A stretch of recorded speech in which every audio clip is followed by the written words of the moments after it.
this session, we shall be talking about the world's most contested issue, that is the issue or the dispute between Israel and Palestine.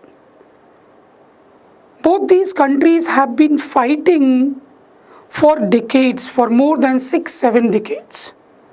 But today, on 13th of October 2025, an important development has occurred, a positive development has occurred, wherein both the countries have agreed to release the prisoners, hostages, wherein the government of Israel agreed to release some 2,000 prisoners, to be exact 1968 prisoners, and Hamas has agreed to release 20 Israeli hostages that were held captive for around 2 years.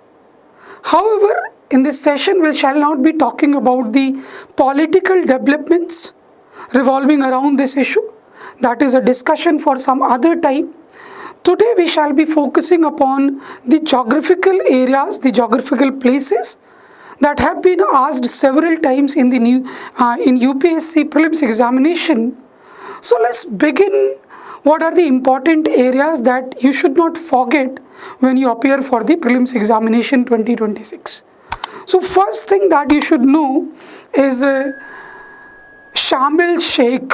So Sharm el-Sheikh is the place, is the resort city where this peace talk has been held. At Sharm el-Sheikh, a resort city of Sinai Peninsula.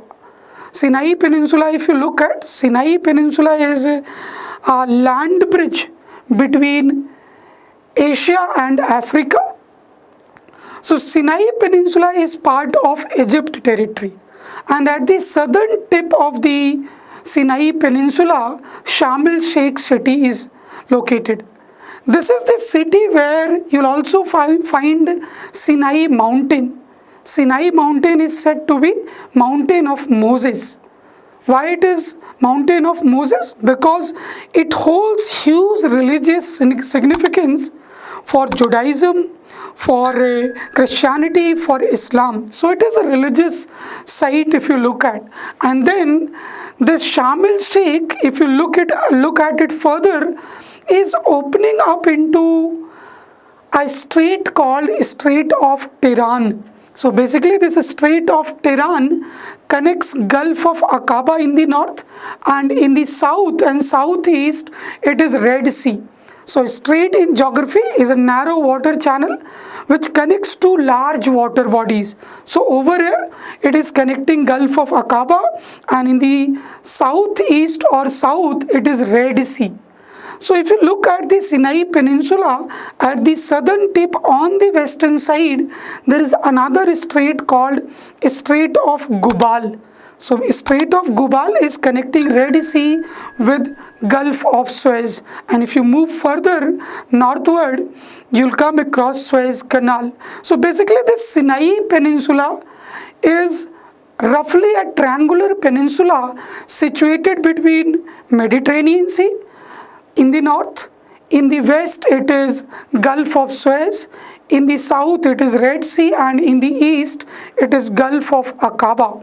And if you move across this Gulf of Aqaba further northwards, you'll see that at the northern tip of Gulf of Aqaba, there is a trijunction of three countries. On the eastern side it is Jordan, on the northern side it is Israel, and on the western side it is Egypt. So basically the northern tip of Gulf of Aqaba is situated at the trijunction of these three countries.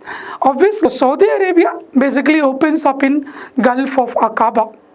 Moving further, if you move across this Gulf of Aqaba and further across the border of Jordan and Israel, there is an important sea, Dead Sea.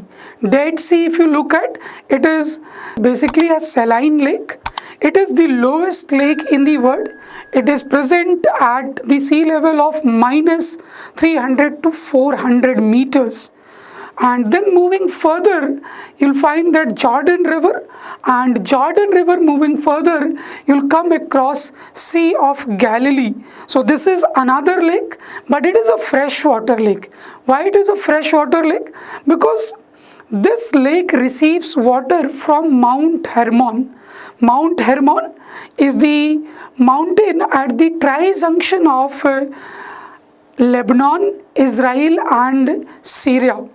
And from this Mount Hermon, in fact, the river Jordan also originates, the perennial river of this area. River Jordan, a very important river flowing southwards from Mount Hermon, entering into Sea of Galilee, moving further southwards, it ultimately drains into Dead Sea and it forms an inland river. So basically, Jordan River does not meet the ocean. It ultimately ends into this Dead Sea. And if you look at the northwest of this Dead Sea, the West Bank is situated, which is again the disputed area between Israel and Palestine. Why it is called West Bank? Because it is situated west of the river Jordan. So it has a geographical reason that it is called West Bank, although it has some political reason as well. In 1948, this was occupied by Jordan when Arab and Israel were fighting, but later on again Israel got its control in 1950s. So currently West Bank is under control of Israel, but it is named as West Bank. Over here in this West Bank, the population, the majority of the population is of the Islamic population, mostly the Muslim population is there. Some scattered settlement is of the Jews as well. But this West Bank, if you look at, it houses two important hills. On the northern side, it is Samaria Hills, and on the southern side, it is Judean Hills. And between these two, Samaria and Judean Hills, Ramallah area is situated. In that Ramallah area, basically Jerusalem is there. And if you move further southward, you'll see Hebron is there. So remember these sites, they could be asked in the examination. Remember these hills, they are again important. Then moving on the west coast of Israel, you'll see on the southwest Gaza Strip is there. So Gaza city is there, Rafah city is there, and this Gaza city is under the control of Palestinian government. So this entire area is highly disputed area, and already UPSC has framed a question from Golan Height. Golan Height was asked that where it is located. If you look at Golan Height, north of Golan Height is the Hermon mountain that we talked about. Hermon mountain, from where the river Jordan originates. It is the mountain which receives snow during the winter season.